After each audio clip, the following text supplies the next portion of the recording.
ജമാഅത്ത് ഇസ്ലാമിയുടെ സക്കാത്ത് ക്യാമ്പയിനെതിരെ വിമർശനം കടുപ്പിച്ച സുന്നി സംഘടനകൾ. ജമാഅത്ത് ഇസ്ലാമി ദീനിൽ മായം ചേർത്ത് മനുഷ്യനെ കുടിപ്പിക്കുന്നുവെന്ന് കാന്തപുരം AP അബൂബക്കർ മുസ്ലിയാർ. EK വിഭാഗം സമസ്ത നേരത്തെ സക്കാത്ത് ക്യാമ്പയിനെതിരെ രംഗത്ത് വന്നിരുന്നു. അതേസമയം UDF നേതാക്കൾ ജമാഅത്ത് ഇസ്ലാമിയുമായി സക്കാത്ത് ക്യാമ്പയിനിൽ പങ്കെടുക്കുന്ന ഫോട്ടോകൾ പുറത്തുവന്നു.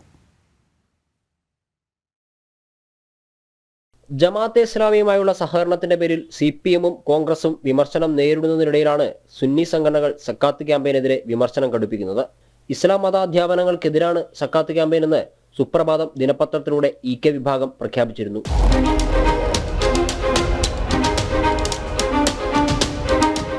സംഘടിത സക്കാത്ത് ക്യാമ്പയിൻ അപകടമാണെന്നും ജമാഅത്തെ ഇസ്ലാമി ദീനിൽ മായം ചേർക്കുകയാണെന്നും കാന്തപുരവും അഭിപ്രായപ്പെട്ടു. അള്ളാഹുവിനെയും പ്രവാചകന്മാരെയും പണ്ഡിതന്മാരെയും ആക്ഷേപിച്ചുകൊണ്ടാണ് ഇവിടെ സക്കാത്ത് ക്യാമ്പയിൻ നടക്കുന്നതെന്നും കാന്തപുരം വിമർശിച്ചു. പരിശുദ്ധ ദീനിനെ നല്ല കുപ്പിയിലിട്ടുകൊണ്ട് അതിൽ മായം ചേർത്ത് മനുഷ്യനെ കുടിപ്പിക്കുന്ന മരുന്ന് പോലെ ആക്കിയിരിക്കുകയാണ്.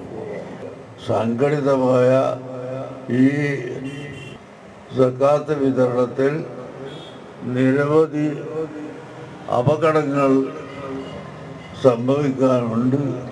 അള്ളാഹുവിനെയും അള്ളാഹുവിൻ്റെ ഹബീബായ റസൂലുള്ളാഹി സ്വല്ലല്ലാഹു അലൈഹി വസല്ലമ തങ്ങളെയും ആക്ഷേപിച്ചുകൊണ്ടാണ് ഈ സക്കാത്ത് കമ്മിറ്റിക്കാർ ഇവിടെ ധാരാളം എഴുതിയിട്ടുള്ളത്.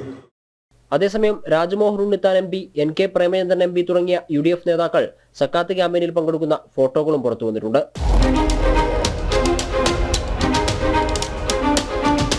സക്കാത്ത് ക്യാമ്പയിൻ ആശംസകളുമായി യൂത്ത് ലീഗ് അധ്യക്ഷൻ മുനവർ അലി ശിഹാബ് തങ്ങളും ET മുഹമ്മദ് ബഷീർ MPയും നേരത്തെ രംഗത്തെത്തിയിരുന്നു. ജനം, കോഴിക്കോട്.